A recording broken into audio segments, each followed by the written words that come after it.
Hey, that wasn't bad. There was no difference then? Yeah. No, there wasn't. No, it was all the same. Oh, cool. Look at us go. Hey, look at that. We'll explain why we did a clapping intro later on in the episode. First things first. Hello, everyone. My name is Josh. With me, as always, is my bearded co-host, Mr. Andy Fuco. That is I. You're listening to the Chanter podcast, and if you didn't know, it is an explicit show. So you got 5 seconds. It's going to get real explicit today. You're going to get real explicit in our fucking inbox after this one. You got 5 seconds to something else. That's 5, 4, 3, 2, 1. Fuck you, service bands. or in a language they would understand. Fuck.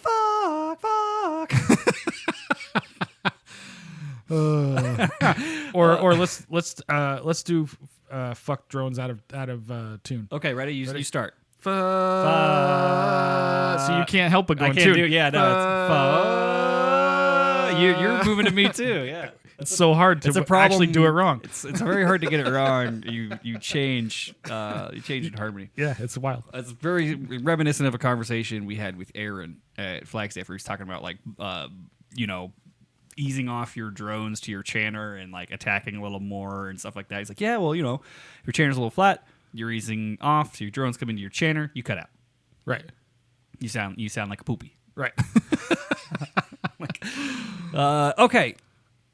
Listeners, welcome, and thank you for joining us. It's good to be back in the comfort of our studio with a nice cold Red Bull in one hand and a nice frothy Jameson in the other. Mm-hmm. I'd like everyone to know that they can review the show, and should. If you haven't already reviewed the show, give us whatever rating you think is fair on the podcast listening platform of your choice. Send us a screenshot to chanteran@gmail.com or any of the social channels. We'll mail you a sticker. That's not hard. Yeah, should we offer something more than a sticker? I don't feel like their opinion is worth more than a sticker. I think the people that care about stickers have already done it. So how do we get the other? What if I got new stickers made? Tell you what we'll do. I haven't got approval for this, but tell you what we'll do. From whom? You'll from Mary Queen of Lakes. But we will send you nudes of Mary if you give us a. If you've seen the modeling shots, it's going to be worth it. I just have to talk her into sending me them so I can send them to you. I'm about to say there goes the desktop image on my laptop. Thanks. Now everybody's gonna have it. Oh my goodness, yes. Listeners, give us some reviews. Send us emails and voicemails to be played on air. You can call in. Jesus Christ. Ring the bell. It's got a wire in it. That's why we can't have nice things. God damn that bell. There we go. You can call in at 702, if you're international, +1 702-483-7762. That's 702-buttfuck. It's not actually it. Yeah, just go by the number, actually. Or no, what do we say it was? Buttfuck? Like us on Facebook. Instagram, we're so close to 1,000. And as soon as I posted a thing in the Discord, like, guys, we're close to 1,000. Like, invite your friends to, like, the Chanter and Instagram. People just started unsubscribing because our fans are cunts. Did they really? Yeah. Oh, I didn't notice that. It was really, don't get me wrong, it's a really funny bit. Like, you got to give them props for that. But I was like, no, it's great. I was like, you sons of bitches. Everybody's a fucking comedian.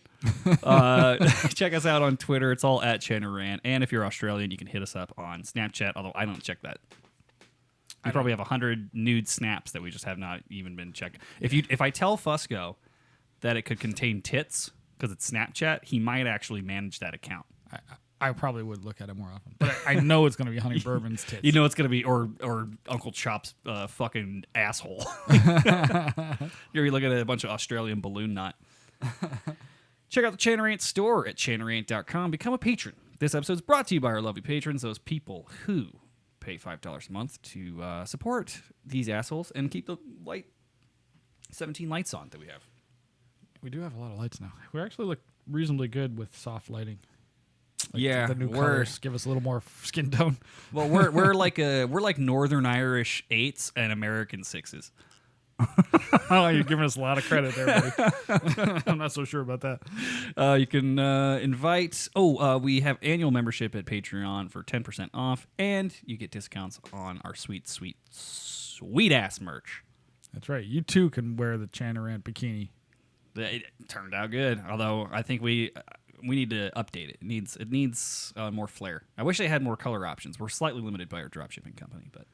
It's okay. Can we add Can we add like a chanter? Like we originally want to do like a cross thing, but a chanter with like a dilly. Yeah, probably. I could draw that. Will they print anything? I mean, or do they have limits? Will they like? I'm assuming it's like some company in the Ukraine, so they'll probably print whatever. Like if you sign up for this site and you're like, oh, like how do I set up my billing? They're like, welcome, printful customer. We would like to tell you. It's like, oh, okay, we're going that way. Is that how it works? Like, wait, that turned out a little more like Middle Eastern than Russian, but it was close enough. Maybe Turkish, somewhere in the middle, somewhere around there. Not Merca, I'll tell you that. Hey, Fusco. Yes, Josh.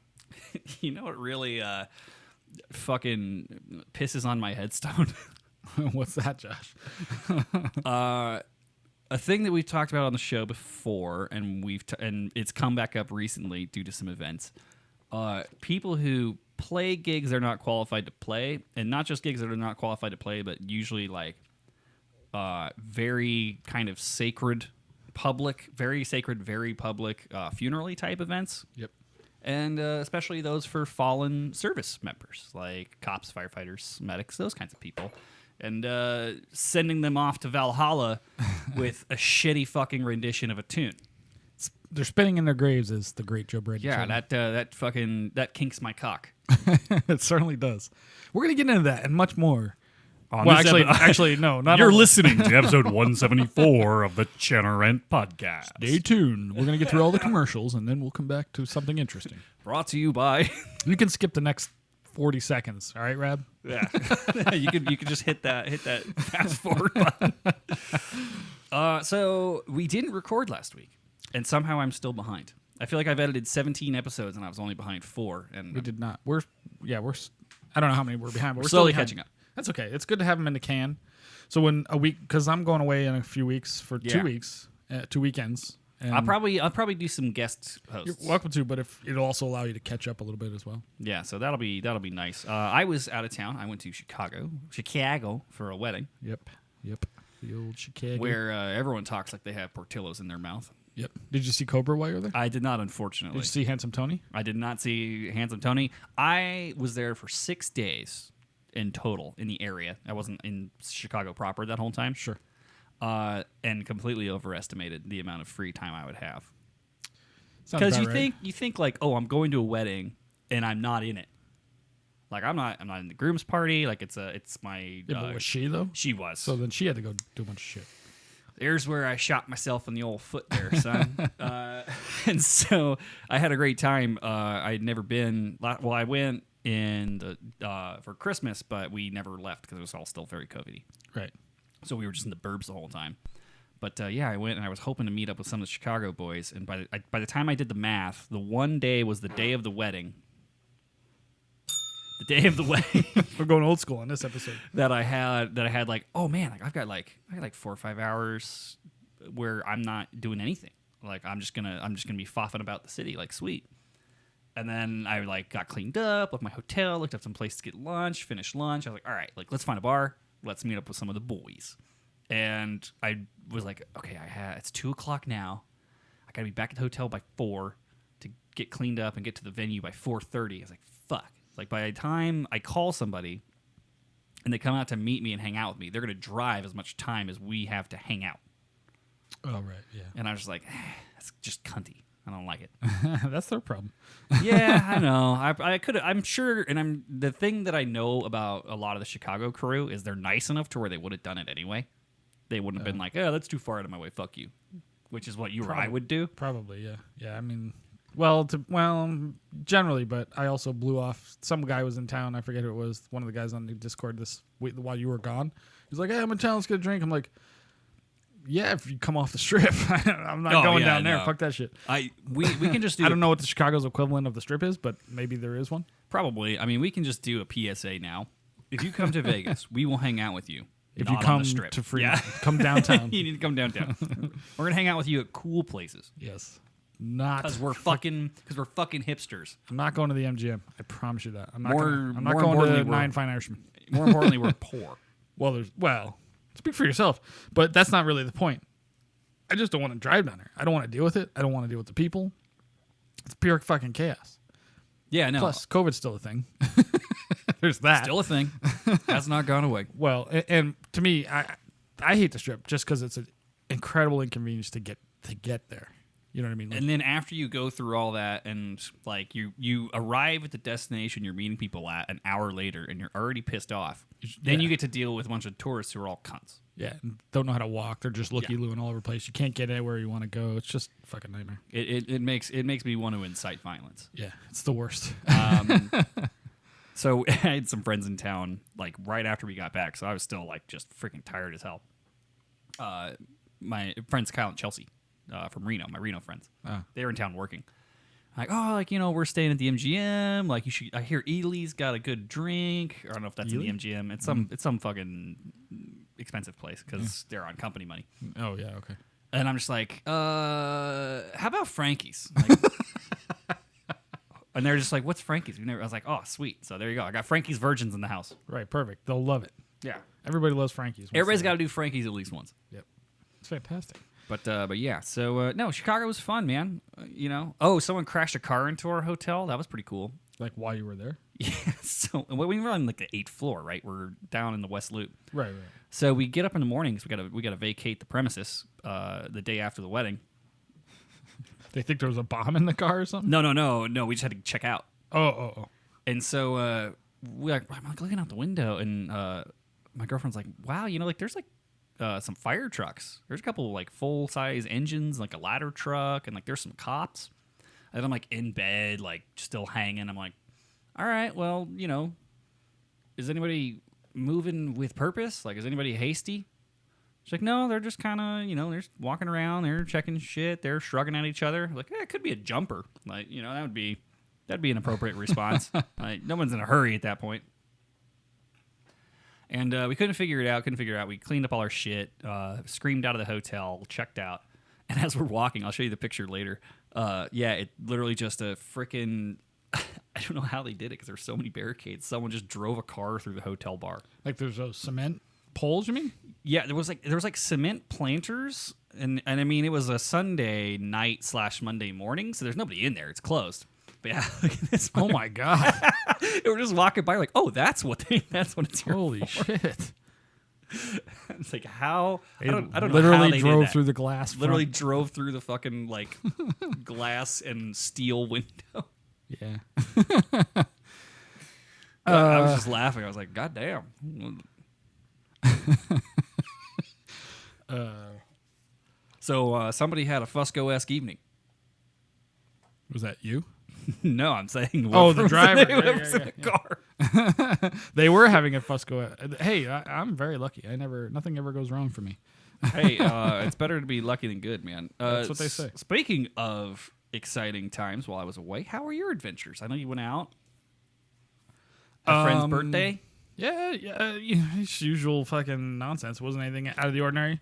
Went out for Ricky Vegas's birthday, Friday night, with a buddy, and just bounced around Arts District. Got hammered, played some shuffleboard, went to all the breweries, and I don't know what they're all called. Well, there's a ton of them down in that ton of area. them down there now.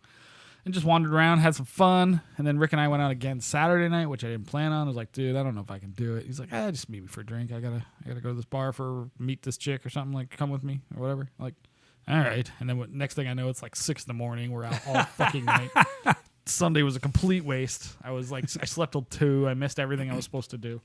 Like, oh, god damn it. But it was fun. We had fun. We met some people. We made friends with bartenders at the Berlin. That's apparently our new favorite place. Berlin's awesome, man. Yeah. So anyway, yeah, we had a good time. Nothing really all that exciting. Usual drinking nonsense. Usual drinking and legging it to Taco Bell. Taco Bell's too far from that location, but there are some taco trucks which are fantastic. Yeah. Down that way. You can't sleep taco-less. No, absolutely. Yeah, you're setting yourself up for failure. I think it was I can't remember which night it was. It might have been Friday night when I went out with Rick and his friend for his birthday. But I remember the next day I got up and I saw Taco Bell in the garbage, and I was like, I have no recollection of getting Taco Bell. No recollection of actually getting it or eating it or enjoying it. Like, oh, what a waste! I don't even remember enjoying Taco Bell. Oh, I had. So if a drunk Fusco eats Taco Bell in the woods and is blacked And out, nobody's- does it ever really count? Was it eaten? I bet the toilet can answer that question. Oh the next yeah, day. the toilet was splattered for sure. You're like, wait a minute, did I actually? Oh my god, my Oh stomach. yeah. So let me warn you, people. If you're gonna get Taco Bell, you're better off laying it to work it off on your way home. To be fair, so It's not a bad idea. So real quick shout out. I know we do it at the top of the show, but thank you to our patrons. I believe I saw a new patron we recently. do. Lex. I'm just gonna go with Lex because Lex, because I don't think he's put his real name anywhere. So cheers, Lex. Thanks for becoming one of the 6, man. Maybe man, maybe lady. I don't know. I assume it's a dude, but Yeah, you never know. he was talking to us on Discord about getting married and like not looking forward to it. Not that he doesn't want to get married, but the whole rigmarole of it. So it must be a dude. Oh yeah, Like a woman this is is the all about Zion trip. That guy. Yeah. Yeah. He was like, and if you want to get in on some interesting banter about bag sizes, video games, hiking out into Zion for your wedding with full Highland dress in your backpack, check out the Discord. Yeah, Chanter8.com/Discord, man. got a lot of work this weekend. It's popping off. Yeah, we had fun. We had a great discussion on bag size and using not sheepskin, but essentially leather, real skin versus fake and all that, whatever. So that was a fun discussion. And you didn't even go down the rabbit hole of like the fact that you could ask for custom cuts if you wanted to. No, I didn't tell any of that. I was thinking about that. I was like, as soon as I started asking questions and tagging you, I was like, oh boy, this is going to be paragraphs. Yeah, and I was like, and I'm on my phone. It's so annoying to like, because there's a lot to discuss It's about a lot that. to do it on your phone. I'm like, all right, bitches, join Dojo, and I'll go into this for $30 a month. I will tell you everything you need to know. Yeah, exactly. Or $15 a month, whatever. But anyway, yeah, no, Chanter8.com/suckless, and you can actually get the full scoop. there's a whole thing, man. I'll tell you. I'm going to tell you now on the show. It'll take me all of 10 seconds instead of typing it for 4 minutes. You can contact your pipe maker, and they will make custom bag sizes. Bannatyne does it for me. Yep. You just have to go to them directly. You can't. I mean, maybe you could go through Henderson. I don't know. I never tried. But I contacted years ago. I contacted Bannatyne for a Willie McCallum size, but in the extended small size, but the same shape and design. Yeah, the same cut. And they're like, yeah, no problem. It'll be special order and blah, blah, blah, done. Yeah. They sent it out. I'm like, holy shit, that's great. Yeah, custom-made instruments are bomb. Oh, man. And so if you're not really sure, then just take it down a little bit. They'll make it really however you want. Well, and it's kind of, not to make one of my 7,000 bagpipe to car analogies, right? But there's always going to be a difference between swapping out different stock parts for what you want and then having a custom part. Yeah, yeah. Like you could swap out different bags, drone combinations, reed combinations, and just like you can plug and play a lot of shit. But then you get to a point that you've reached, which I have not reached yet because I don't care enough. I'll just play through, where it's like, no. Here's precisely how I want this made. And that's the level of I think it's the level of the pros and I have no pull. I'm not saying by any means that I do. I just explored it. So then I asked the questions and I found out that you could.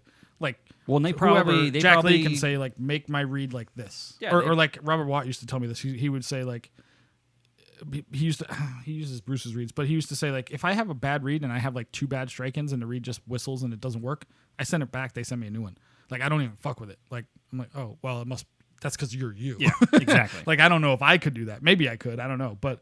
The average piper, especially the at average the time, piper couldn't. I don't know, but like I bet you Henderson might do that. Like, and so I tell people all the time, like, don't settle for nonsense. Like if you buy, if you want to get new Chanter reeds, for example, buy 10 of them. You're gonna prepay $150 or whatever it is for 10 reeds, or maybe $300, and then send back what you don't want. Like they will, 90% of them will do that. Will take that back. They're gonna charge you up front and they're gonna return you the money, but pick the 5 that you want and then send the rest back. Like, well, yeah, don't try to jerry rig your instrument. Yeah, don't like buy 3 reeds and like just suffer through it because they're shit. Or what I found to be the superior way to go about it is join a band where there's always just a fucking stockpile of reeds for you to pick through. Yep. And if there isn't a good one, we're just gonna buy another 20 of them anyway. Eventually. I cannot tell you the last time I bought a pipe Chanter reed. Well, I mean. Yeah, like I couldn't tell you. Yeah, because it's always I get to the point, and I usually I flop a reed every 6 to 8 months, depending. Probably because I'm playing a lot and it's harsh conditions. And then it's just like, and you tell me, I'll be playing, and you won't be able to get some tune right. He's like, your read's fucked. Go pick another one. Yeah, let's get another one. Yeah. And I'm like, all it's right. just easier. But everybody else hates that. I'm like, I've gotten to that point where it doesn't bother me to change reads anymore. I don't give a fuck. Like, yeah, it's I break a little bit hard. I break in a new read in like 2 weeks. Yeah, it doesn't take that long. And once you get some endurance and some physical ability, and they fucking sound better. I mean, you know better. Me. I like big sound. And they respond like they yeah want to play. if it's an old, I mean, I remember that used to be a thing where if you have, and this used to be very common in the early days of the band that shall not be named when it had a different name, when it was still Desert Sky. And it was a thing where it was like, well, you know, this is my reed, and I've had it for 2 years, and I don't want to get a new one because it'll be hard. And it's like, your 2-year-old reed sounds like shit. Yeah. Like, I could not imagine. It's an expendable part. It's not like an integral part. It's a part that's made to wear out. It's a spark plug. It's a fucking battery. Like, you need to change it out. Otherwise, you're going to cause yourself real fucking harm. Dude, there's so many people. We've had a huge influx of people joining the dojo lately, so I've been doing a bunch of those onboarding meetings with people. And, like... is that why you made me take your guns away? Because you have to do all the onboarding meetings? Like, I mean, I knew this to be the case, but it hit me again because there were so many all in a row. But how many people have not changed their drone reads in 20 years? Like, it's mind-blowing. I could usually get about a year and a half. We're talking, like, synthetic reads here. We're not talking cane. Yeah. We're talking people using easy drones for literally, hey, I had these reads since 1996. Like, oh, dear God. Like, what? That explains why they're blown to bits. Like, it's remarkable to me. Like, remarkable. But same thing with Chanter reads. Like, they go bad, people. Like, They wear out. You might get lucky in the last 2-3 years. It's possible. You're not playing enough. I've had reads that lasted like a couple years. That were still pretty solid. Like my solo reads. Granted, I don't play as much as the band reads, but yeah, they still last a while. But it has to be a particularly good read, and you have to be particularly careful with it. Like, you know, if you overplay a read, it's going to go bad sooner. You know, like it gets really wet, and the material changes, so it like changes shape on you. Then you're Wait, you mean those 4-hour straight practice sessions without stopping? That's not good for my instrument? No. Well, it's not good for the reed. It's probably good for the instrument other than the reed, the Chanter reed specifically. But yeah, no, that you should not do that. Generally speaking, or have a couple chanters. You know, potentially play one for 45 minutes and change it out to your solo chanter for 45 minutes. But I don't know. Maybe I don't know. That seems excessive to me. Yeah, but I don't know. Could be time you could be working on your rhythmic accuracy. So why don't you talk us through our intro today? Oh yeah, right. So see how I did that? Look at me go. So the intro was we have started. We talked about this when Doogie was on the show back in July. About he suggested like how bands should start doing things essentially. Start finding their bagpipe freedom. So we started kind of working through that. I haven't gone full on what he suggested, meaning like make people earn their phases, but it's not far away. It's not. It might be in the future. It's not fucking far off. But I'm starting to get them in the mindset of it. So what we started doing at band practice is we created we have a 2-hour band window basically, and we have every minute mapped out. So, so minute 15 to minute 25 is the pipers, and with drummers if I can get them, depending on what they're up to, standing in a circle together, clapping out the rhythm of a tune that we play, and then I give them. I tell them what's going to be for the next time, and then we try to lock in as a group so that we're thinking about rhythm. We're thinking about the rhythm of the melody specifically, not the embellishments, and we start to figure out where people don't understand what's happening. Where people don't understand literally just like the notes, like not the note itself, but the note value. Yeah, correct. Yeah. So this is last week was the third week we did this. So we were just kind of dicking around today. We thought, well, let's do that. Yeah. And that's the tune we did last week was the Slow Ever medley, which is what we did today. And I wasn't there last week. How'd it go? It went okay. Like people are starting to not understand it. They're accepting it. We're getting less of that resistance or that embarrassment or whatever you want to call it. Like, I don't know. I'm out there doing it with you. I'm not embarrassed. Why are you embarrassed? Like maybe because you don't know it as well as I. Okay, maybe, but like. But it's also like this is the place to fuck up. Yeah, like it's okay. This is how we're going to teach you how to fix that. I mean, that's a huge thing that I think gets people sometimes is the concept of like practice, training, rehearsal. These are the places that if you're going to fuck it up here. Don't fuck it up on stage and you're killed. Correct. Yeah, exactly. And that's hard for folks sometimes. I mean, we had that. I remember.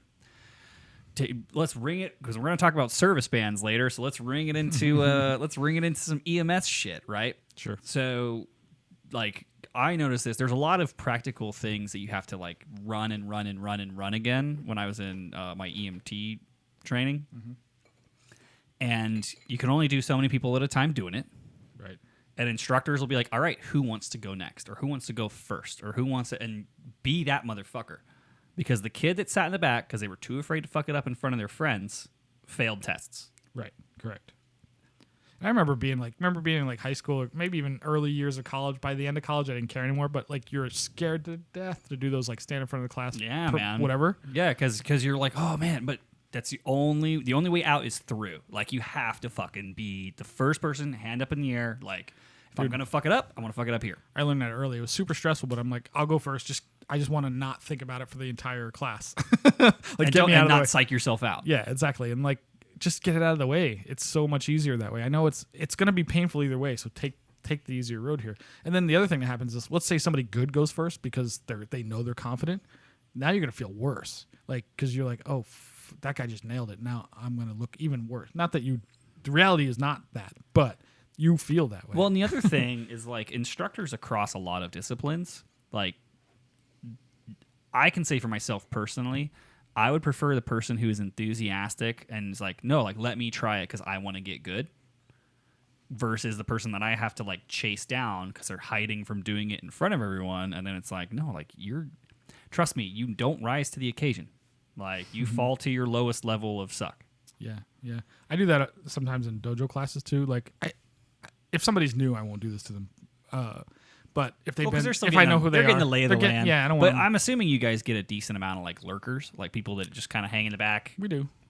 Sesh with the class, but don't really, like, jump in and play. They won't volunteer, but if I ask them to, they'll play. And I do that sometimes where it's like, all right, I know who's going to volunteer, so I ask for everybody, raise your hands. And then I pick everybody else. Yeah, exactly. So I only do that once every couple of weeks. I don't do it to them every day. I used to do that with fucking pledges, man. Like, all right, who wants to do A? All right, cool. So you, and you with your hands down. Come here. Right. I do that shit too. Yeah, it's fun. And sometimes I'll be like, the other trick I pull, and a lot of them are used to it at this point, but I'm like, we'll do something and I'll play it or I'll clap it or whatever. And I was like, all right, who nailed it? Who got it 100% right? And anybody that says yes, like I immediately go to them and make them prove it. Yeah. And now they've all learned, like, don't look me in the eye. Or the other thing I'll do is if I ask a question, they all look down. Like, all right. So look me right in the eye. It's like, nope. Like, you got to be stone cold, motherfucker. Just like frozen face, stare me in the eye. And you got to have a poker. Probably look away. You got to have a poker face. But it's fun. Like there's all this psychology to teaching or whatever. There used to be, and I used to have this. It was a mentality that I developed when I was in college because I started to slip. I started to not do so well, like my second or third year because, tits and booze. Like, sure. Hoorah. That goes away very quickly when you're like, oh, shit, I might have to drop out of fucking college, and then I'm a dead man. Mm-hmm. And so I made it a point, like, I fucking front row, front seat all the time, fucking first person to raise my hand all the time, whether I fucking knew it or not. And you just force yourself to become that person. When we do piping shit, and the thing that I don't understand, and the parallel I'm drawing between college and like piping schools and things like that, where people are all hiding in the back away, like I sit next to the instructor. I get as close to the instructor as I possibly can. You're fucking paying to be there. Well, yeah, that's the other thing. Like you're paying to be, and same thing with school, right? Like you're paying to be there. Like why would you set your money on fire? Like if I fucking suck, I want to know. If I'm not getting it right, I want to know so I can get it right. Well, that's the thing that older students definitely get. Like meaning, like if when I was in college, in my program there were not quite a few, but there's like 3 or 4 guys that were like 40-ish when I was like 20-ish or whatever in the same program, and they had come back to school after doing something else. And those kind of people were like, they were the most gung-ho. Like one, they weren't shy anymore. They weren't like kids trying to figure it out and all that. But they had discovered themselves. Yeah, a little and more. stopped also didn't care as much, just like we are at this point. Like, All you I gotta just do is don't not care. give a fuck. Yeah. They're like, I want to know everything because I want to make a living after this. Like, I want this to be something, you know? And I tell people this in school all the time, or in dojo or whatever. It's like, take charge of your own education. Like, we can guide you, but you still need to be active in this. You know? Well, it's one of those things where if you think getting it wrong in class is embarrassing, get it wrong at work. Right. Like, let me know how that goes. Fuck up in the field and let me know how that goes because you were too embarrassed to fuck it up in class. Right. Exactly. I mean, that was the thing I would tell people when we were doing the fucking EMT stuff. I'm like, dude, fuck it up here because if you fuck it up out there, people die. Exactly. So, and you get fired and you can never work here again, and you might as well just taking the money you spent for all this education and set it on fucking fire. Right. Yeah. So, and that's sort of what we come back to when it's doing this rhythm thing is I came to realize probably, God, I don't remember, maybe it was a year ago. It was definitely during COVID when we were doing online shit.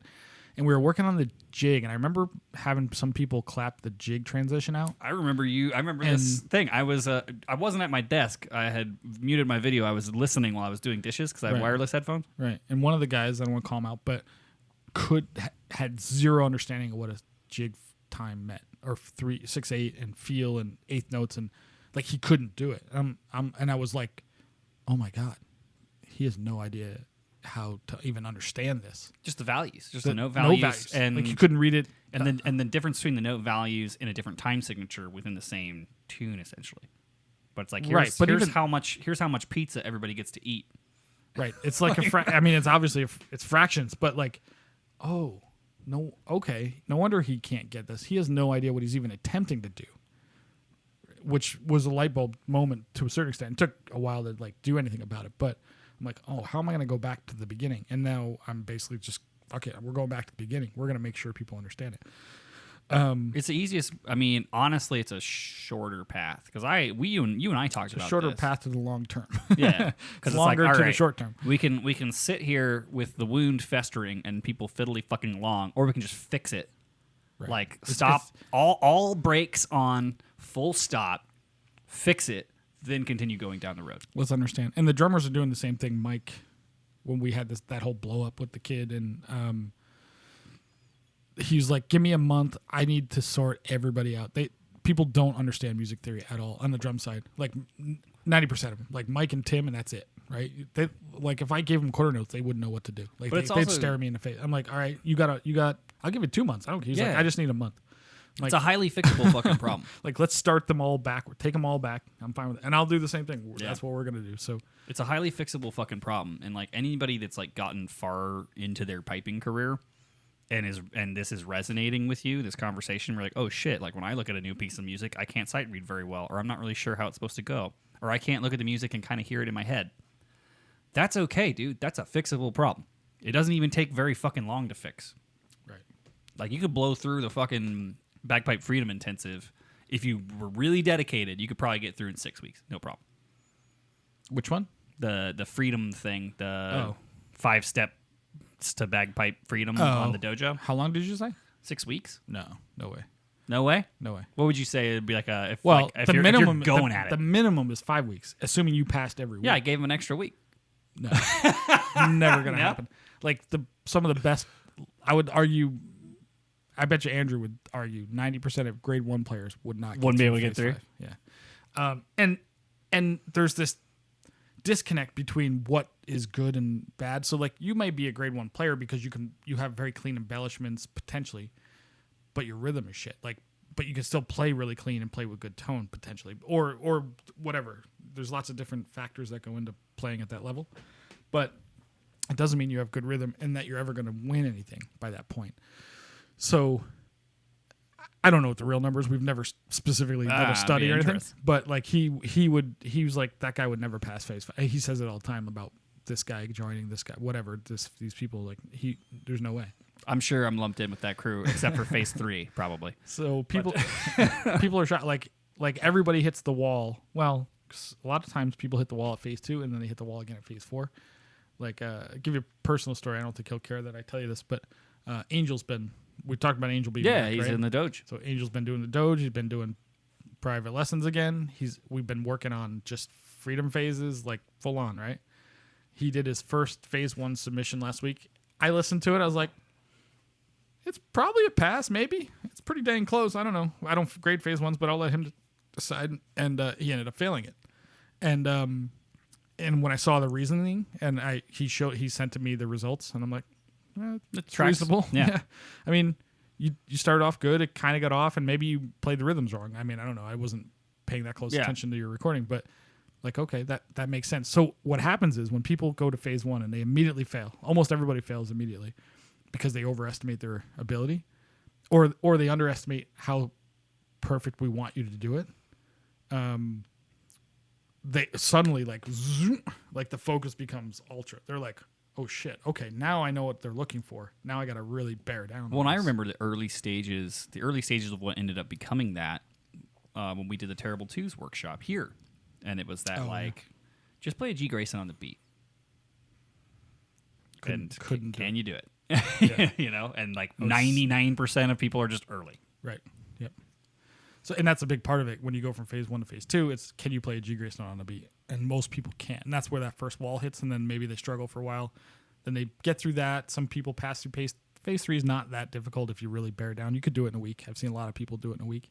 And then you hit phase four, and then they're in there for weeks and weeks on end again. And then phase five is a whole other fucking thing. No. Like, you got Cameron Drummond telling you whether you're playing your embellishments on the beat and your tone still sounds good and you're playing with good rhythm. And your blowing is perfect. Yeah, like all these things. Like, there's a lot that goes into it. And your posture is great. All that. Blow stick. Is your blow stick the right size? Theoretically, you should have figured it out in phase three, but it's still things happen. Things go wrong. So anyway, back to the original point, we've been starting to instill this in our band. The other thing we did was we started working on a new set of 3/4s. Nothing too difficult. Nothing that's gonna knock your cock inside of itself. I took one of those 3/4s and 100% simplified it. Like no embellishments. No embellishments whatsoever. Other than I said, if you're not me or Josh, you're playing this version. And Joe a long time ago told us, is like, yeah, we have like 3 versions of every tune, and we like level people up through the versions. Yeah, I didn't know that. Like, I mean, until he told us that, I had no idea that was the thing. And now I'm thinking, like, of course that should be a thing. Why would I not do that? Well, it's like the incredibly obvious thing that's just staring you in the fucking face. Yeah, and you just overlook it because you're so bogged down in like, I need players to play in my band. We all fall trapped to that, and I'm guilty as anybody else for sure. But it's like, all right, I can get players in the band by just playing grace notes. I don't need them to play D throws. Especially if they're blowing tone. Yeah, exactly. If they're blowing tone and playing to the rhythm and because I had this conversation. I had this conversation with one of our players who is an older student, older person, like doesn't think they're ever gonna make it into the goddamn band. Mm-hmm. And I was like, dude, if you can fucking blow tone and play a G Grace note and the notes all line up with the beat, you'll be in the band. No problem. You'll be one of the superstars because 80% of them can't do that. Like that's just a pillar to rely on at that point, you know? Absolutely. Yeah. And you don't have to be a fucking rock star. No. Be the goalie of rock and roll, man. Play your position. Like, you don't have to worry about it. Yeah. Play your position be good at that job. Just do your job, as Bill Belichick says. Yeah, just do your job. Yeah, I think the only other thing not everybody has to be Tom Brady. Before we take a break and get into the topic, the only other thing I would say is just like I do feel like it's a spectrum when it comes to how people approach bagpiping and really probably any music, where you do get a certain amount of people that can look at a piece of sheet music and understand the math and perform the math. And that's like, let's say that's all the way to the left side. Mm-hmm. Okay. And then all the way to the right side, you have people who have no fucking idea what any of the values of the notes are, do 90% of it by ear incredibly well, and everyone else is just kind of somewhere in the middle. Right. You get this mixture of like, well, I can't do it by ear, but I understand the math of the notes and their values, and I can perform that to the click of a metronome. You get people who, I don't even know what the fucking tune is, I just listened to it and now I'm going to play it. Mm-hmm. And they do very well, and then everyone else is somewhere on that sliding scale. And I just think it's important to understand where you are on that scale and use that to guide what you work on. Yes. But you also have to do the work. Yes. Well, by the way, you have to do the work. Guess what? No matter what end you're at, you're wrong. There's still work to do. It's not like you still have shit to do. If you're at the math side, you need to learn the feel of the tunes, tone, all that stuff. If you're at the I just instinctively can just play it by ear side, if I hand you a new piece of sheet music, you have to be able to read it and play it without hearing it first. Right, exactly. Yeah. Yep, absolutely true. So it's a grand experiment. We're going to see what happens, and I'm looking forward to it. But I do like a couple things so far. One, it's almost like a team building exercise without having to bring in a fucking third party that's going to make us having like to do zip zop zoop kind of shit. Zip zop zoop and trust circles. But literally, like it's bringing people together in the fact that they're weak at it. It's like, hey, we're all standing here sort of laughing together. That it's goofy. Like, okay, but we're also learning a little bit about it's rhythm low and how stress important it is. and it's helpful. I think. I mean, people Very are getting helpful. better. It's only been a couple weeks. Very helpful. So we did the rhythm exercise for the slow air this past Tuesday. Then I was like, all right, let's play it on the pipes. We spent 10, 15 minutes working on it rhythmically. I went through each person. All right, this is where you're struggling with. Let's get this right. We just sort of went around the circle, played it on pipes. Remember those spots. I said, remember those spots that we were working on when you were clapping. Make it sound like what you're now hearing in your head, like what the rhythm of it, right? And then it was like Just connect the dots. amazingly more together. Like people weren't rushing. I mean, there's still minor things, but they were way better at like zeroing in on staying together. What the rhythm of that like the end of the first part, like Because it falls a bit. it's like it falls in between. It's not. beats. It's not. It's not like a straight up like. It's not rap, obvious. Beep bop boop. Or it's not like beep boop bop beep boop bop. It has falls a fall between beats. to it. Yeah. And like to get people to zero in on that without understanding it is really hard. So then, like it was remarkably better. Like, granted, we'll see next week. Who knows? Yeah. But It could all regress. Yes. At any time. you still got to work on it, and that's the key thing that I can't be there with you. It's like working pushing. on it. It's like pushing a fucking rock up a hill. Like if you take a break, the rock may roll down the hill again. Yeah, you may have to start over. But anyway, it proved a point to a certain extent. We'll see. We'll see how long term goes. But it was interesting to do. I'm a big fan of this. I do think that it not only does it work well as like a social and team building exercise, which is something that I think we lack generally, but we can get everybody doing something that seems fun and silly together that actually is teaching them fucking music, and it's fun to do, and there's no stakes. Yeah, there's like, what's the big deal? Like Your mind has to think about one thing. You don't have to think about the notes, the embellishments. Is it too hot in here? Am I looking at Andy's foot? Are my drones good? Is my chanter in? Take your big dumb monkey meat hooks and smack them together at the right time. exactly. That's all you got to do. Yeah. Yeah. If you could do that, then we have a starting point, and then start to rebuild and add all that stuff back in. I need a longer bell for the rippers. It Yeah. needs to be like a. All right, so we're gonna take a quick break. We'll be right back. We're gonna leave the chat up in case y'all want to, Talk to each other. talk or- shit to each other about what your band does with clapping exercises or doesn't do. Yeah. Let us know what you think in the chat. In the meantime, here's a word from our sponsors. This episode of the Chanter podcast is brought to you by MacLellan Bagpipes, proudly made in North America by artesian bagpipe maker Roddy MacLellan from Eust, Scotland.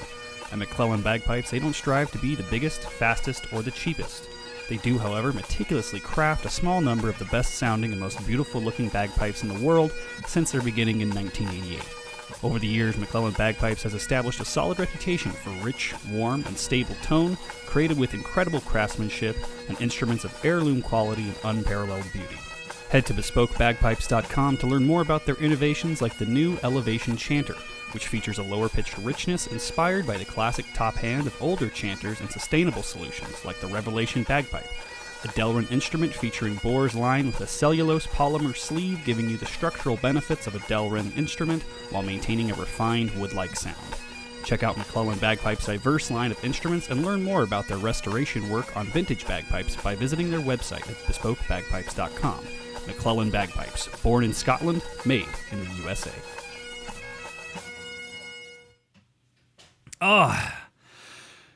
And we're back.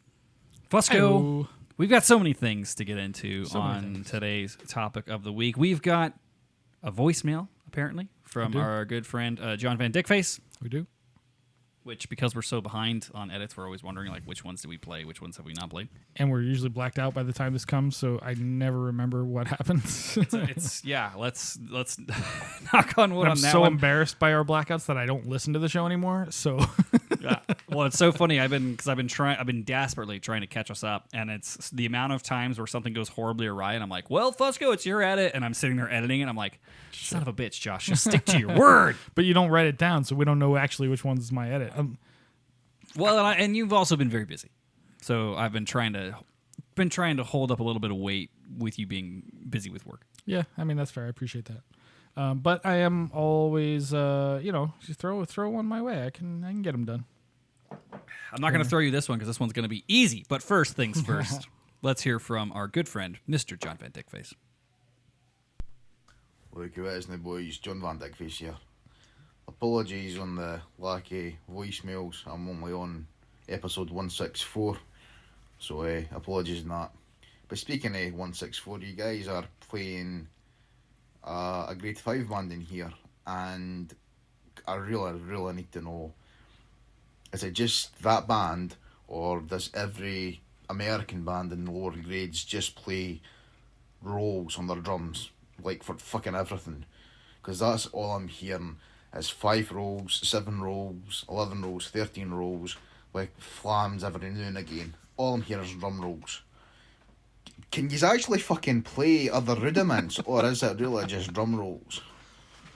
Cheers, boys. F you, Joe Brady, one of the 6. John, that is a great question. So you know a lot more about. Well, okay. Let me put it this way. I'm trying to look up that episode to see what we played because I don't remember. You know jack shit about drum rudiments, and it's still more than me. So I know a lot about drum rudiments, just not Scottish drum rudiments, but.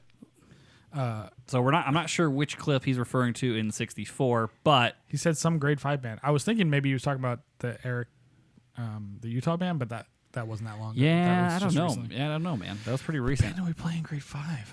But either way, grade 5 is a learner band for us. Yeah, to be fair, like that's like 4B, and I would suspect that that's probably why. I mean, I don't remember specifically, but yeah, I guess like they do play a lot of rolls and like.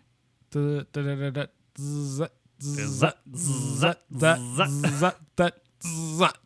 guess. I mean, I don't know. I can't really speak to teaching grade 5, learning grade 5. I mean, I can what my experience was, but like it was totally not. I can reality. Speak to the experience of being a grade 5 pipe major, and it's kind of like if you need to fight a war. And you're given like 2 rocks and a stick and 6 people, and they have to share the stick. That's how I describe pipe majoring in grade 5. Like, all right, this is what I got. I got to MacGyver this shit into something that hopefully sounds pretty okay. A lot of it's simplification and just prayer. I would like to challenge John on this, and I'm happy to have him call in sometime and like let's discuss this because I might mildly disagree with him here. I get what he's saying. However, don't we always mantrize? Play simple, play good. Yeah.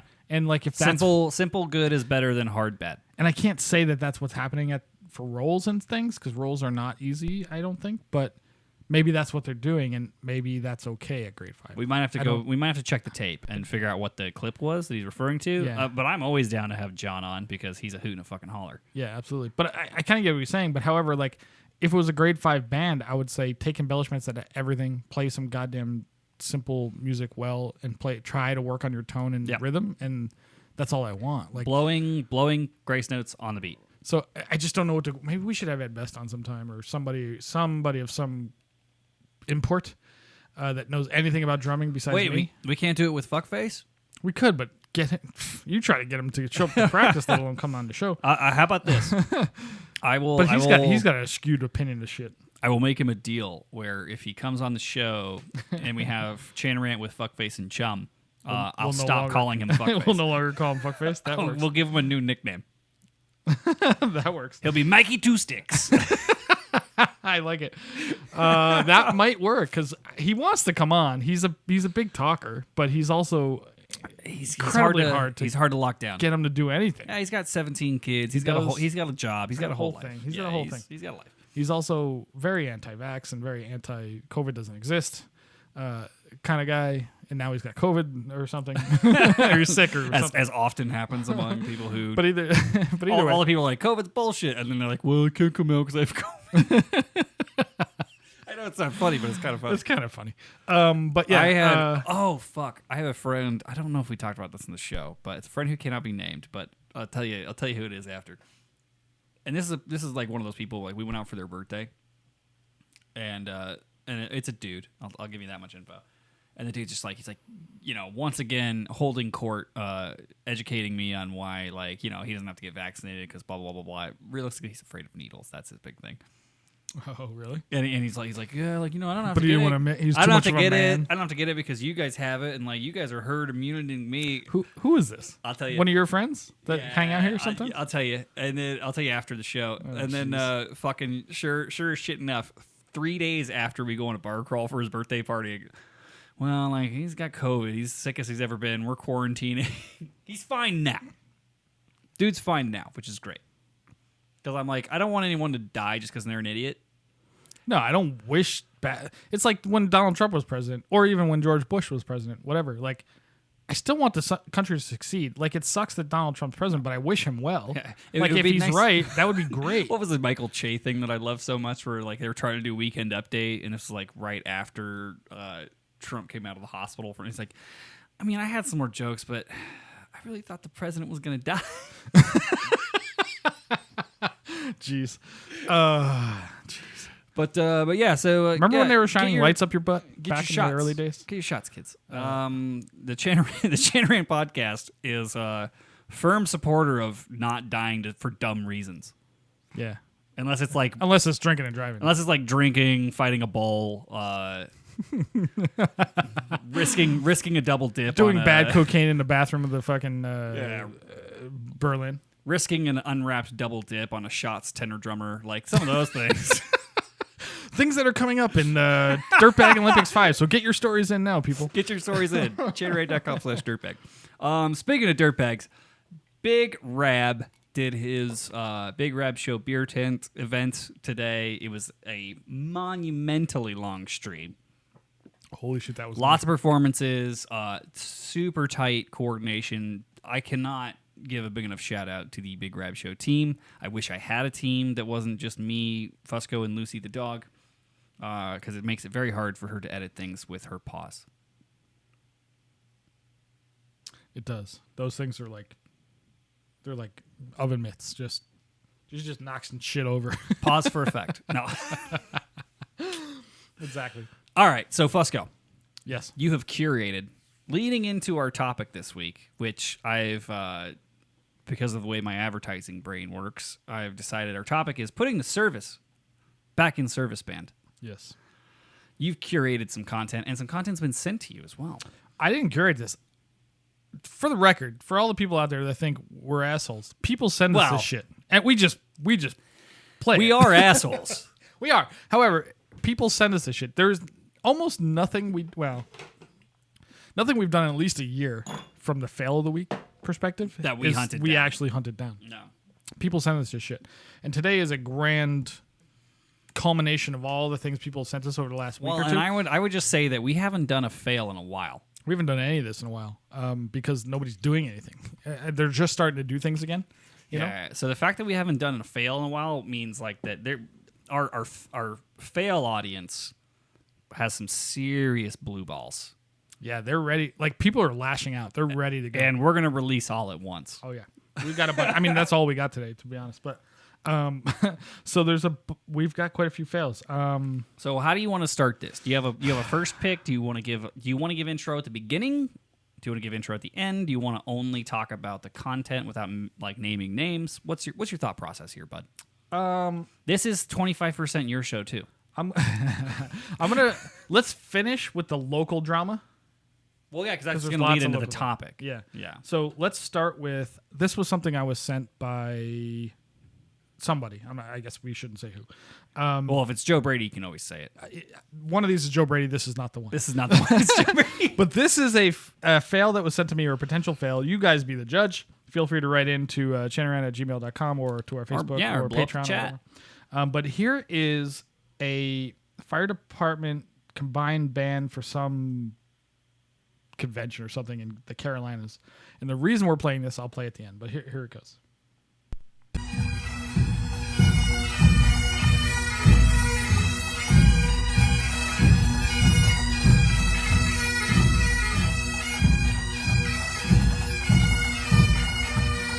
American flags everywhere.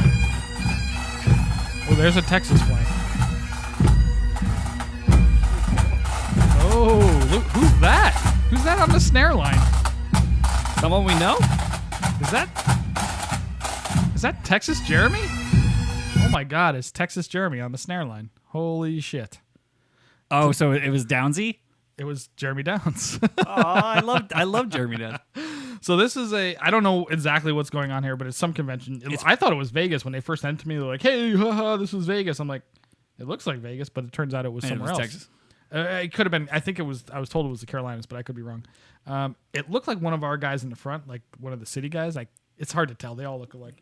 But if you got wraparound Oakleys and a bald head, man, it's hard to tell. Exactly. So anyway, that was one. That was fun to get. Oh, just to fuck with Jeremy. I just wanted to fuck with Jeremy. I mean, at least the drums sounded pretty okay. Drums were all right. I mean, pipes sound like a fucking dog pound. Yeah, but the snare drummers can't fix the pipes. They don't even know what the fuck the pipes are doing. No, and it was okay. Yeah, it was all right. I mean, the pipes were. I'm gonna get a goddamn message from him later. He's like, I had to listen to that shit. You're gonna fucking. Yeah, of course we're gonna bust your balls, you idiot. Hey, at least the drums were together. Hey man, you did a great lead drum job, buddy. Next time, put the drums in. They should have probably put the combined drum corps in front. Let the pipers walk behind. I believe there was a period of time when that actually happened. The drummers were in the front. That could have been 100 years ago, but anyway. Let's be the first band to do a checkerboard at a contest. Checkerboard? What do you mean? Like Checkerboard. just move them, have them all over the place, like every other one. Yeah. Kind of thing? God, can Black you and white squares, drums and pipes. Can you imagine the cacophony of like disorientation that would happen? Like, oh dear God. Let's do it for a mass band when someone pisses us off. So this next one is something that's going on in North Carolina. It's a fire department band of some sort, and this was setting somebody off by the name of Ho Shrady. It rhymes with Ho Shrady. Oh, really? Will the real Ho Shrady please stand up?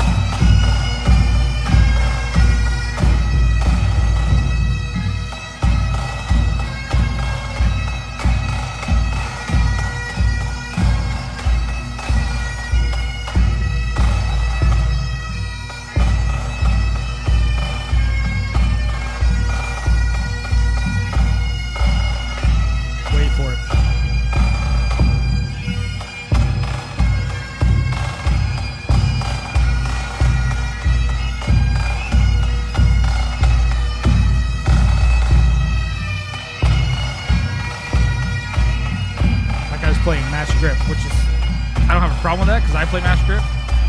Except in pipe band, you're not supposed to play match grip. That's a sure sign.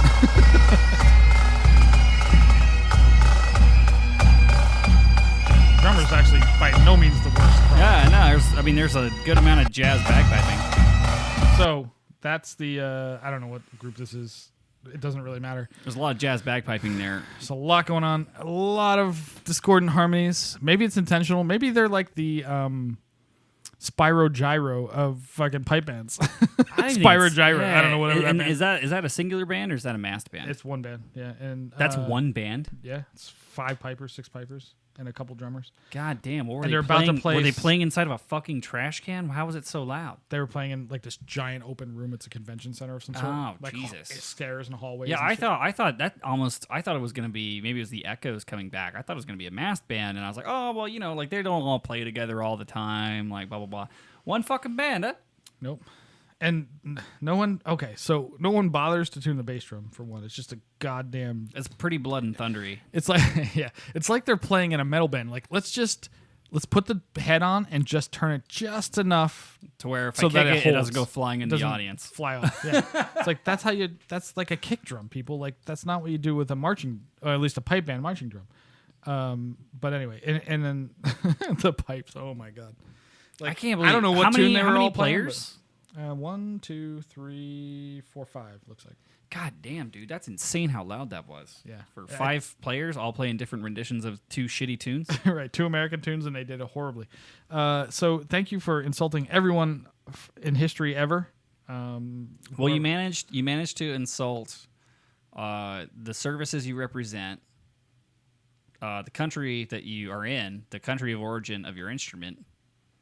and anyone with ears. So that's a lot to hit in one swath. Even we can't do that, and we say cunt a lot. We certainly do.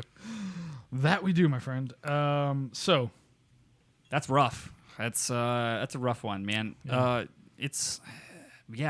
My initial response just because of what a cacophony it was that it was like, oh, it's like probably 70 people, 5 different bands.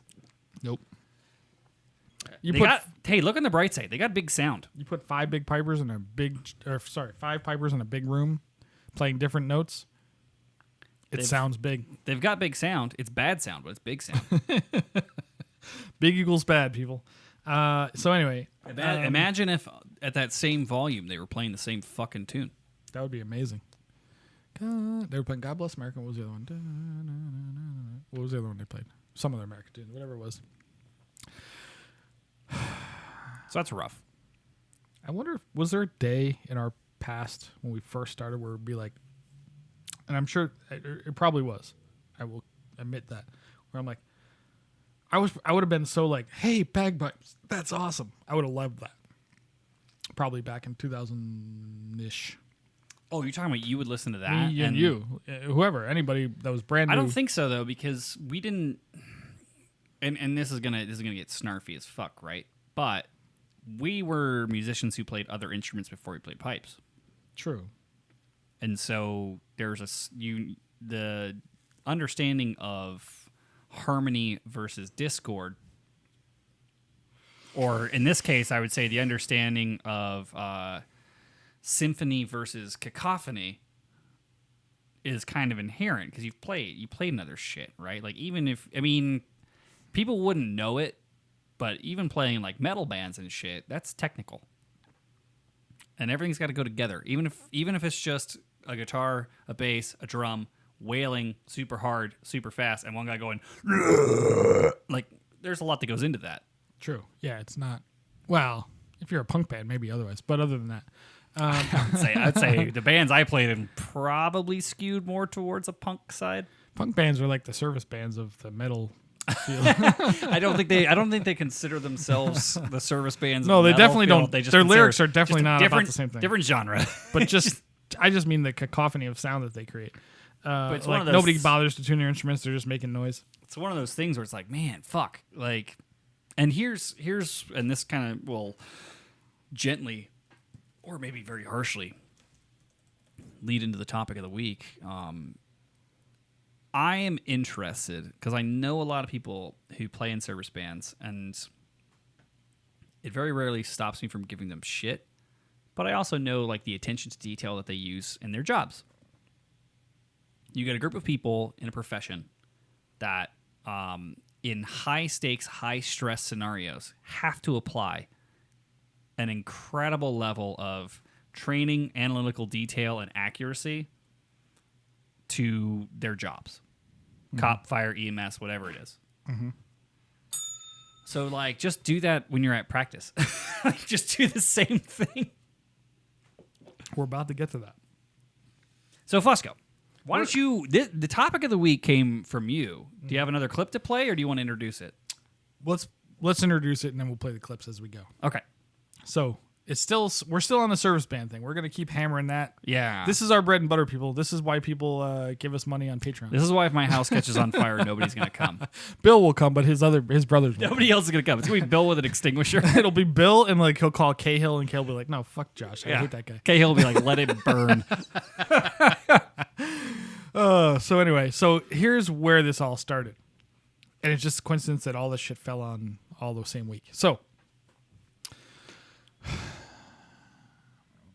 there's a lot of drama in the Las Vegas Valley between pipe bands. I'm letting you navigate this minefield because some of these motherfuckers may choose if I get hired. I know. Let me do all the talking. No. I mean, feel free to color commentate. But so let's see. There's let's give a broad overview of the Vegas Valley, shall we? So in Las Vegas, which is a fairly sizable city, probably 2.2 million people or so, we have, let's talk fire departments. We have Clark County Fire Department. Accurate. We have the City of Las Vegas Fire Department. Yes. We have the North Las Vegas Fire Department. Yes. And we have the Henderson Fire Department. Accurate.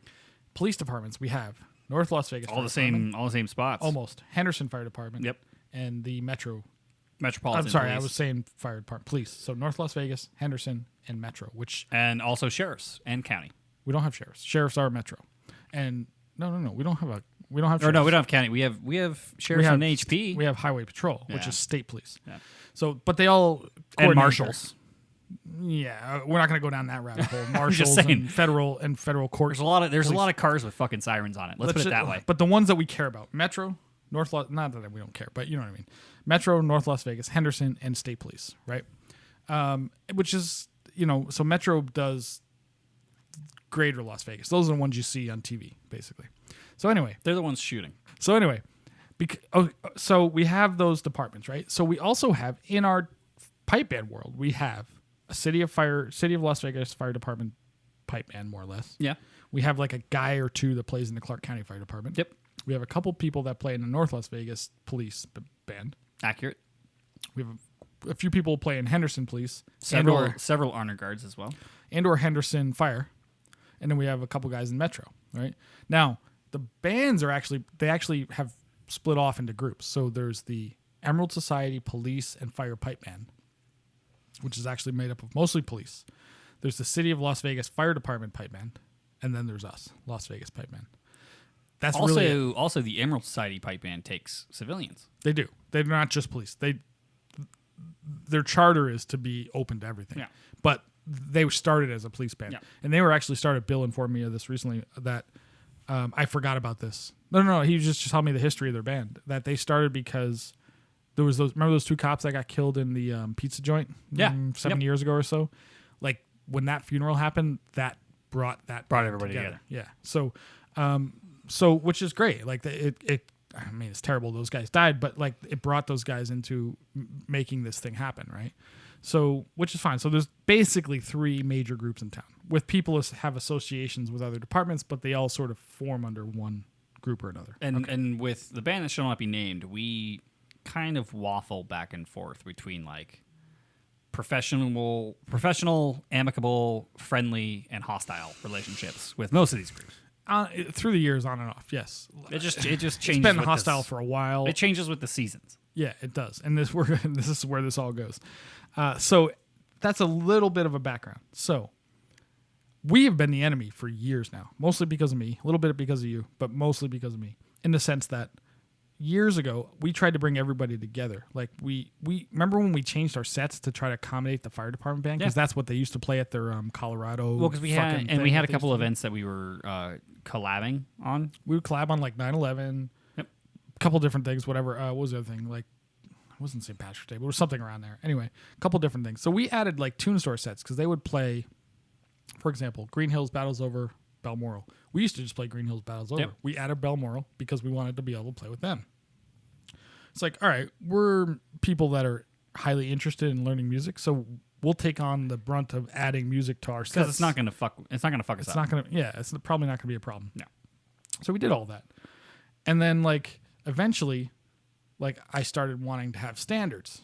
Like, all right, people got to show up to practice. Like a fucking asshole. And yeah, like a complete asshole. I wanted people to actually practice and be prepared for things. And then it all went wrong eventually. So there was pipe majors of all the groups, and all the egos couldn't get along, and nobody wanted to be told what to do by a civilian because they're police and their fire department. They're important in their departments, which is fine. But it's possible that maybe somebody knows something more than you do because that's actually what they do and study. Well, and it's one of those things where it's like, you weren't telling them how to police or put out fires. No, by no means. I used to go if they told you, "Hey, Fusco, here's how you put out a fire," you'd be like, "Okay, I trust your judgment because you're a pro at this." I used to go shooting with the pipe major of the Emerald Society band. This was before that existed, because he was a cop, and I was fully humble. Like, teach me how to fucking shoot better, dude. Like, oh, I remember I learned this. He had a AK-47 that we would shoot in the fucking middle of nowhere. He's like, no, you can't. Like, I put my elbow out. He's like, no, your elbow's supposed to be down. Like, yeah, don't chicken wing it. Don't chicken wing it and C grip, for God's sake. I'm okay that I don't know this. Like, guess what? I don't know. You know guns, and I've shot guns in my life, but I'm not a professional. Yeah. Now that you've shown me how to operate an assault rifle, let me show you how to do a D throw properly, right? And okay. I just don't understand. All right, people have their issues, whatever. So it all went wrong years and years ago, 7 years, 5, I don't know, long time ago. And we all broke off into our separate groups. And that's the Emerald Society went on their own way. They hate us still to this day. Still talk shit about us constantly. Which hey, fuck you. I'm pretty well liked. I wouldn't say that.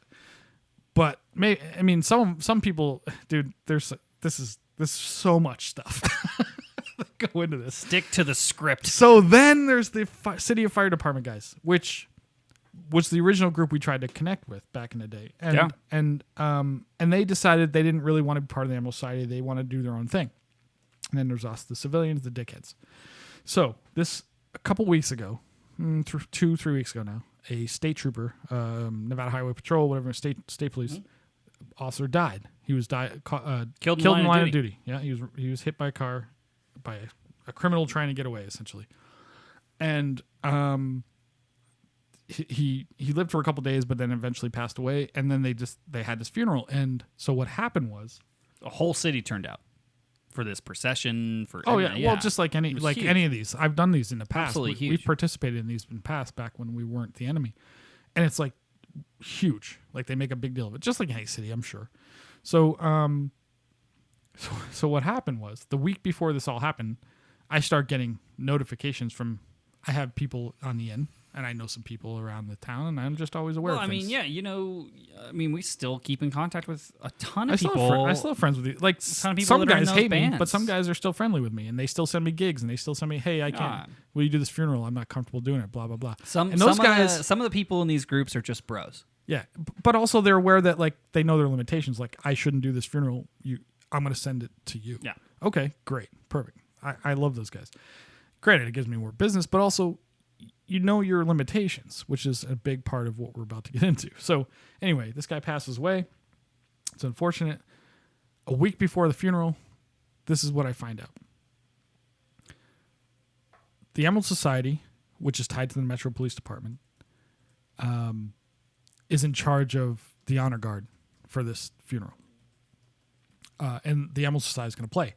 They hold a rehearsal the Monday before the service is on Friday. They have a rehearsal on a Monday before this funeral. Apparently they don't tell the City of Fire Department about this. After this happens, they then send out an email saying anybody that wasn't there can't participate. So the way it looks to the city guys is that, like, these guys held a secret practice and they didn't tell us. Cue the Gossip Girl music. Oh my God. Do you have any of that? Like, play it. So there's so much drama, like ridiculous drama. XOXO Gossip Pipes. It's so fantastic. And I'm just like, I'm finding out about this third hand, but like, I'm in the know. I know what's going on. So like, supposedly they have the secret practice, and who knows if that's true? Maybe he told people. I don't know. But so they're all pissed off. So all these messages and emails and things are flying around because everybody's upset. And a bunch of different people are cluing you in because correct. You still have lines because I still have connections with people. Yeah, I used to teach these people for the most part. Every now and then somebody needs an emergency read. They don't want to burn their bridge. They still contact like, hey man, you got to read. Blah, blah, you got some blah blah blah. And I always got everything right. So anyway, I just hear things. I drink and I hear things. Hitting the Chanter store, fall 2025. So this is what happens, right? So all this drama's going on. All these city fire department guys are hating on the Emerald Society guys for not telling them that there was this practice, and they all want to participate. Like a line of duty death is a huge deal, and everybody's involved. Everybody should be in the valley if they're a public service department, whatever you want to call it. So these guys are pissed, right? And so there's a couple things that happen. One, the guy in charge of the Emerald Society says something like, I'll take responsibility for this. I should have communicated better. It's my bad. But given the short-term turnaround, if you weren't there for the practice, we just think it's too difficult to try to do it on a day, blah, blah, blah. Which sounds reasonable. It's not outside the realm. And we'll get into the details. It sounds reasonable at first. Like if one. Well, tell the story, and then we'll go back to this. Well, no, but I think it's important to elaborate like during, right? So, like put in the same situation, theoretically, if people hadn't made the practice and it was that close, and you don't practice often, you haven't seen people in a while, a similar decision would be made. However, It's not hard to get in touch with folk. So the idea of, well, I just fucked up letting everybody know there was a practice. Bullshit. So there's a Call couple them bullshit on that one. and everybody did. A bunch of guys called out bullshit on that. Like, you could have told us you did this on purpose. I mean, if it was the same situation and we had a 4-day turnaround and it was that important, you and I would have been texting, calling every fucking person. Everybody. We wouldn't have just whatever the communication line was, we would've wouldn't been have all just over it. like put it on the band app and expected people to check it. We would have been like, hey, I would have copied it. 4 and copied days it and copied it SOS, and copied like- it. Yeah, absolutely. Which is remarkable considering how much they hate us for actually doing that sort of thing, right? We would. I have made that same call, and so the call that he made of like, if you weren't there, you're not participating. I would have done exactly the same thing. 100%. And I did the same thing, and that's why I'm the enemy. Like, if you're not there, You're not in. You're not in.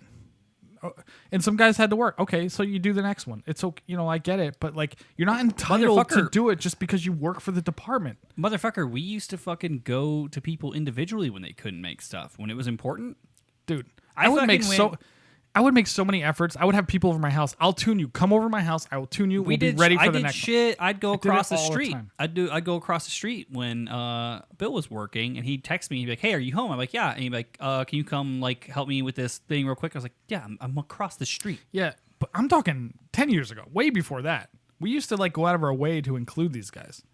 Because I thought they were. I used cool to go to their dudes, department. man. Like, tell all your guys to go to this department. I will drive there, and We'll do a clinic. We'll do a separate practice for these guys so they know what's about to happen. Yeah. And we'll they still tune couldn't everybody have- up. We'll do maintenance shit. All that. Like we'll sort it out. and still couldn't do it. Right. So anyway, I still offer. So anyway, that's not the point. This guy makes the call. Fair enough. You weren't there. You can't play. I would have done the same thing. Yep. However, It's fair.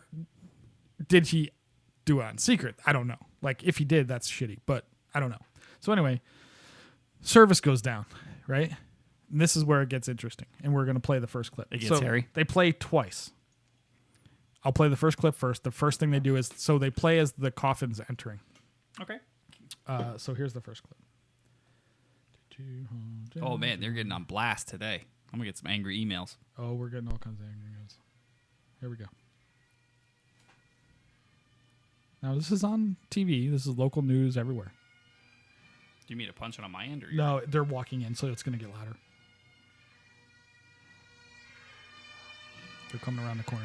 You'll It's all right. I'll dial it down as we get close. Hey, it's Ken Mish right in front.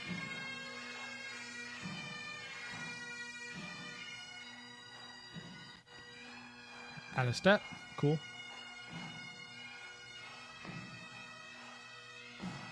What's that note? Don't know. Here comes the coffin.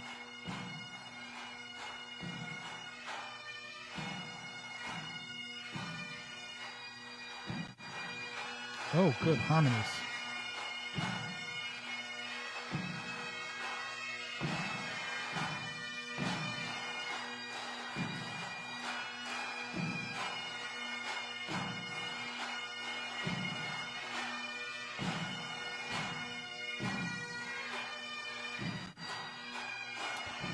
The wife, right in front of the screen.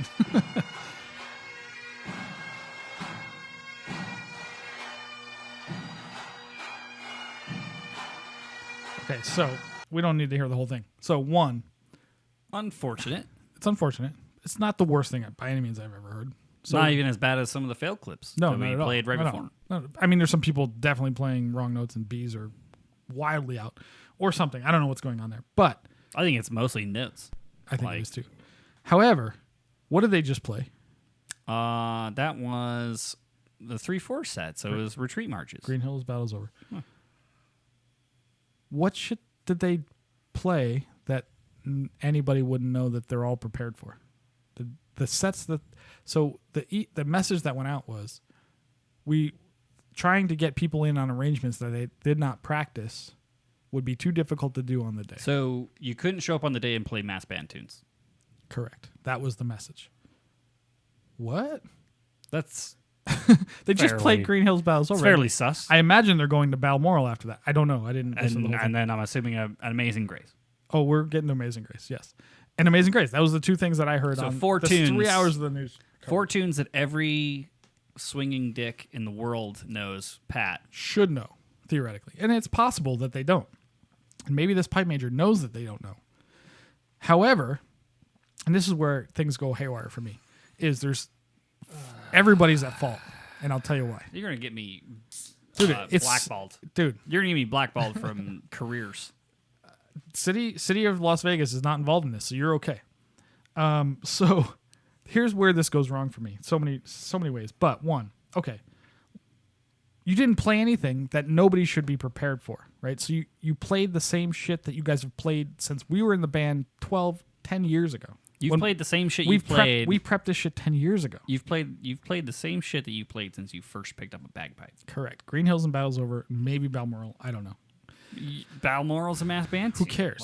They should probably know. Nah. So there's two things at fault here. One, you just proved that it's obviously bullshit. That was what you said was bullshit. Like, we're preparing sets that you weren't there to prep for.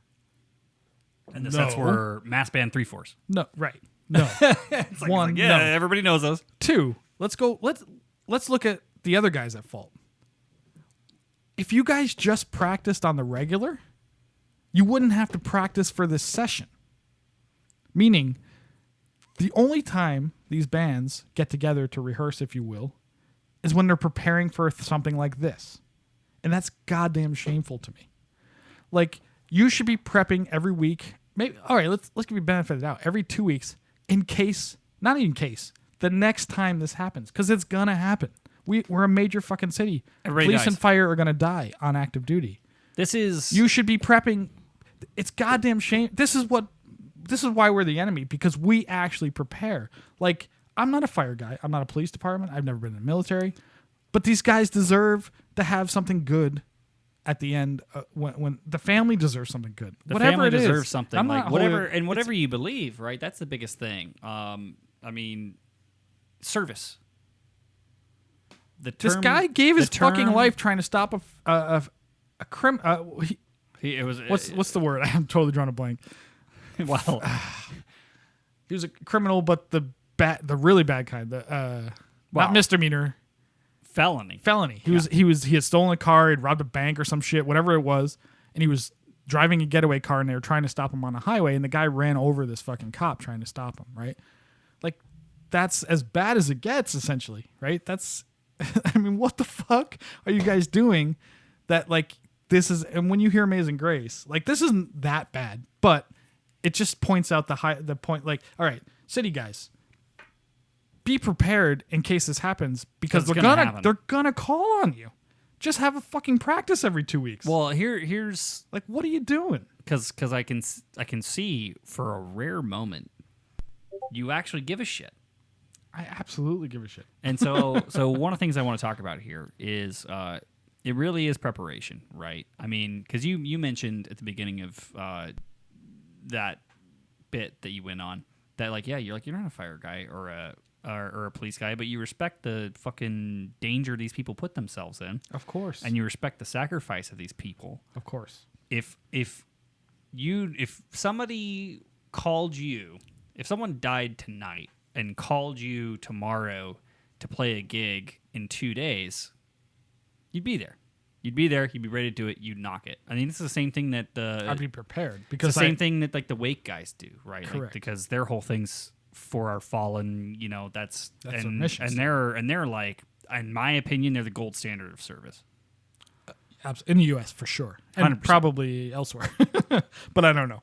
And so that's one of those things. Like, why not aspire to that gold standard to where, like, and it's not even just like being ready to play a funeral. They do so much more shit. They play They do college graduations. They play police graduations, fire graduations. They do graduations. They do fundraisers. They work in tandem with the community so incredibly well. Mm-hmm. And I hate to suck the dick at Joe Brady, but fucking A, they're doing it right. And that's one of those things. Like, if it was, and the frustrating thing and correct me if I'm mistaken, the frustrating thing for you is the fact that you're still putting the work in, and then having to watch these kinds of displays where it's the thing that frustrates me is it's just fucking disrespectful to the family. Like, if that's part of it. That's not my major thing, but that's part of it for sure. In my opinion, it's disrespectful to family to do something like that. Yeah, it's huge. Yeah, huge. Could you imagine? And when I'm 175 and I finally kick it, if the band at my funeral was shit. Well, if it's us, it's gonna be shit. To be fair, well, I don't think Enver is flying in for your funeral. That's because you'd be 250. I'd be dead.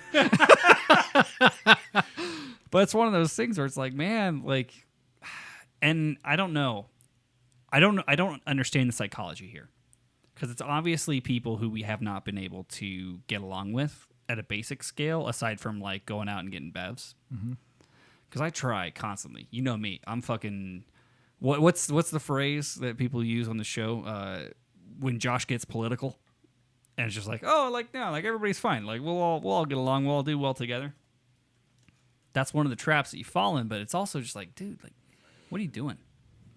And everybody fucks up, but if every time you go out you fuck up, you're just not good at what you're doing.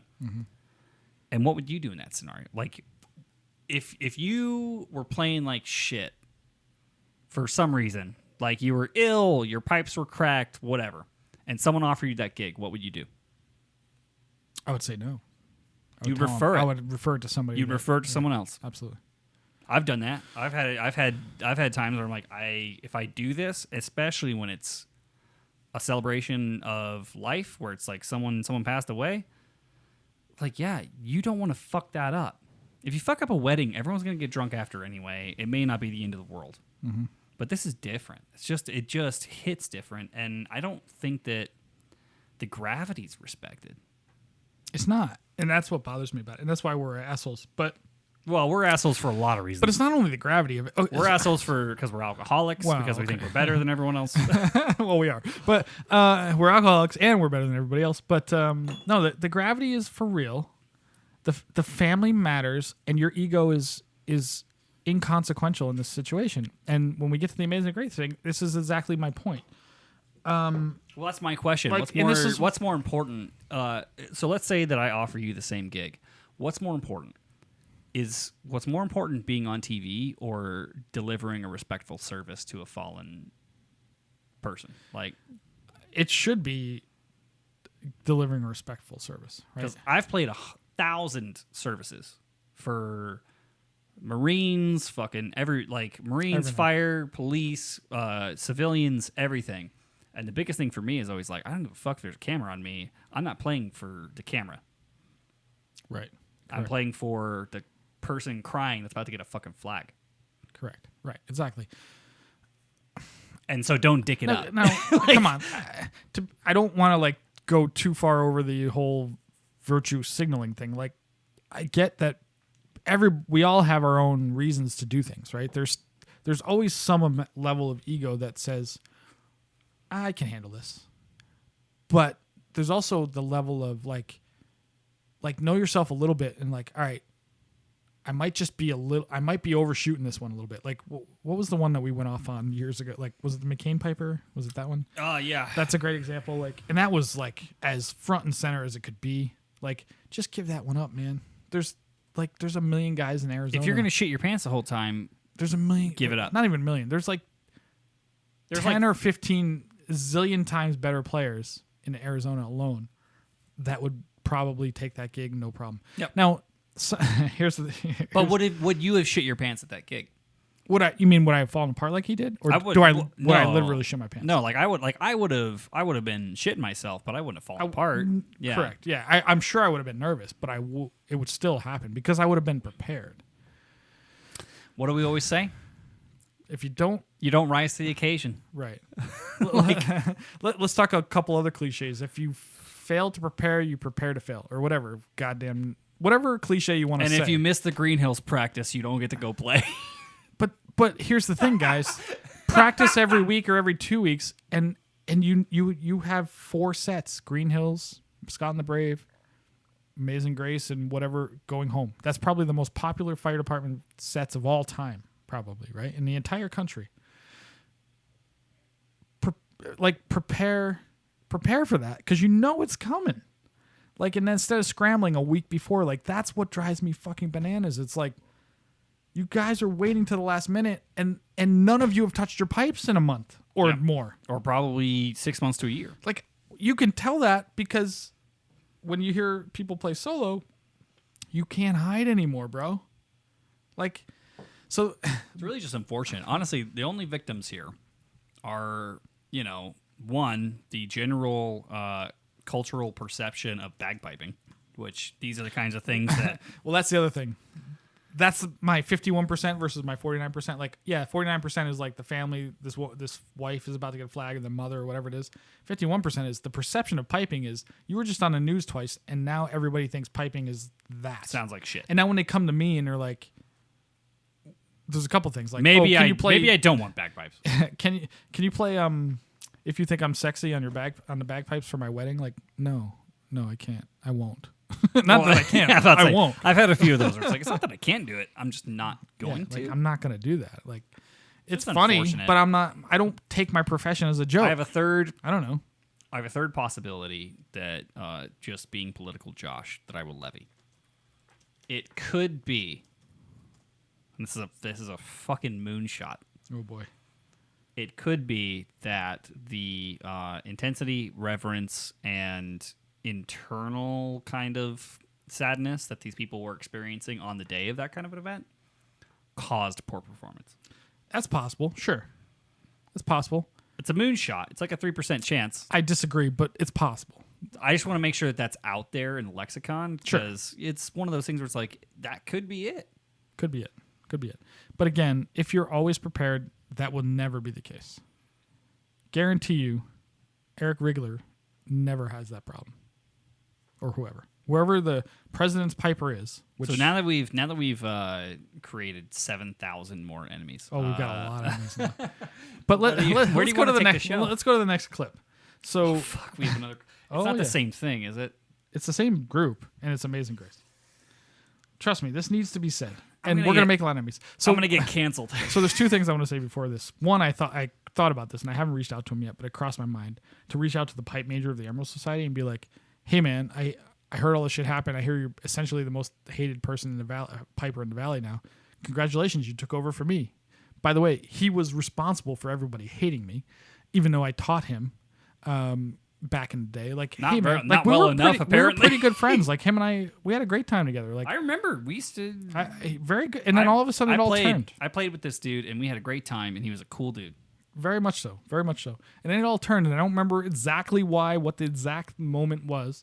And it all turned because, like, we wanted to make a call. Like, these people shouldn't. Like, and he couldn't do that. He's like, "Oh, I can't allow that." Like, Fusco, well, then I don't want to be part of this. Like, I have an interesting query go ahead. before we get into something that's going to make me just shut off the live stream for our audience's ears' sakes. Should we olive branch? After everything's happened, right? Once upon a time, we were tight with these people. I've absolutely thought about this. I know what you're going to say, but And the worst case scenario, right, is we get told to fuck off right back where we are. well, unless they listen to this, they're definitely going to tell us to fuck off. But either way, it's an honest Worst review. case- This is my honest review. I'm not. I don't have an axe to grind. This is reality. Well, anybody that knows you knows that you don't really take anything personally. Like, it's not in your wheelhouse. And I don't give anything personally either. It's like, it's just my observation of It's like what's a happening at the bagpiping moment. robot with an alcoholism and farting problem. Correct. Absolutely. Like, I have nothing against any of these people. Like, I would love to be friends with all these guys because we used to have a great time. Well, the only thing that ruins your friendship is bagpiping. Correct. Because I have standards. Like, it's okay. You don't have to be fucking brilliant. You just got to fucking put some effort in. So do you think? And I don't know if this would make a better ending, so we can edit around it. And by we, I mean you. But do you think that at least we could say we tried if we reached out, Well, like I was saying, and we could just be like, "Hey, we saw the tapes." well, this is I mentioned this to somebody And recently. everybody I was like, hates your guts, and I've you've thought about obviously, reaching out. shot a hole in your own fucking boat for no goddamn yeah, reason. no, I was gonna reach out to him and say, hey man, like heard about the drama, saw the performance, blah blah blah, whatever. Tough call to make, but I get it. I would have done the same thing. Oh yeah, I did do the same thing, and that's why you hate me.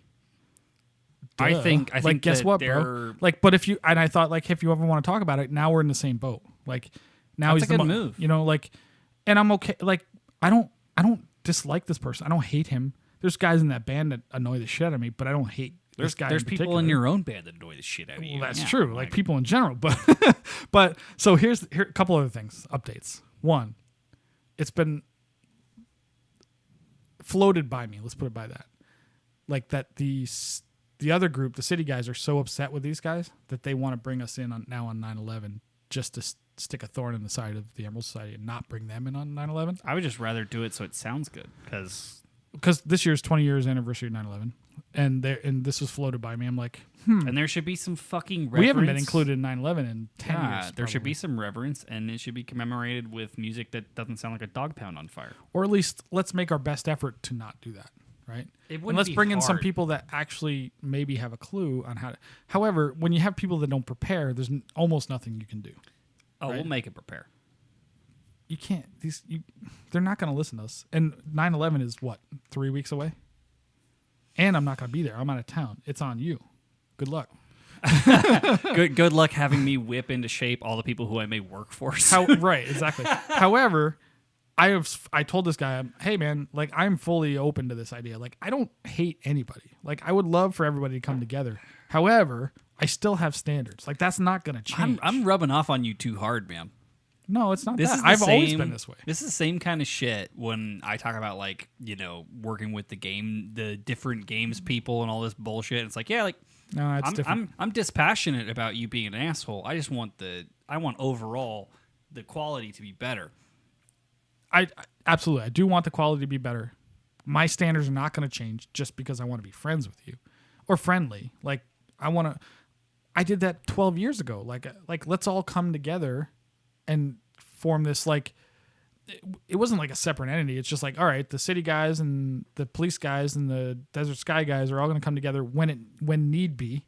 Like when the governor died, Kenny Gwynn died, we all came together and played for that funeral.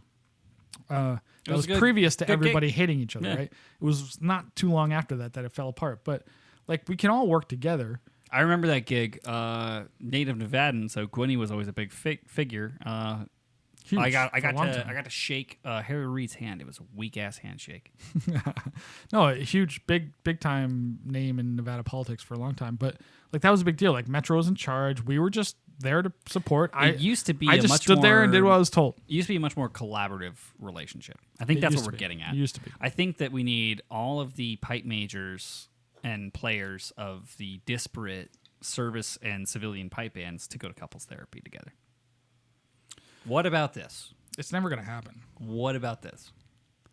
I will use Chanter Rant money to do an episode with the pipe majors of the disparate service and civilian bands here in Las Vegas and have it moderated by a professional relationship counselor. Good luck. It's never going to happen. My thought was to What a invite- bit! What a bit would that be? My thought was when I messaged this pipe major of the other band, like, hey man, we're in the same boat now. Like, if you ever want to talk about it, I know what you're feeling right now. You're the most hated guy in Vegas, Piper in Vegas. By the way, if you ever want to come to the show, let's talk about it on the show. Well, the big thing for me is Especially- always like, as a person, and it's weird, right? Like I always have a different view on this because as a person who's fucked up a lot, I don't really hold people to the fire that much for fucking up, right? Because it's like, yeah, like I fucked up 100,000 million times and in worse ways. Mm-hmm. So all you got to do is like, do the normal thing. Like, hey, I fucked up. I'm sorry. This was my intention. And obviously that was wrong. Like, obviously I fucked up. So just get that over with. As soon as you get that shit over with, guess what? Fist bump. Go back to making pipe bands in Las Vegas great again. I'll print you hats. You're way too optimistic, but that's fair. I get where you're coming from. Given the options of optimism and pessimism, I have no choice. Otherwise, I would just sit in my room listening to Elliott Smith crying into my whiskey glass. Like I gotta try to think things can always be better. Not that I don't still love me some Elliott Smith, but only on my cry days. I don't know who that is, but I'll let you slide on that one. Give me your guns before you listen to it. Fair enough. So, Fusco, we got to wrap this show up because we're 2 hours in. I say, I have an idea. You ready for this? I'm ready. I say we play it out on the amazing grace of this band. Oh, no. We'll just, That's a we'll down note. We'll end it there, and then you be the judge. Okay.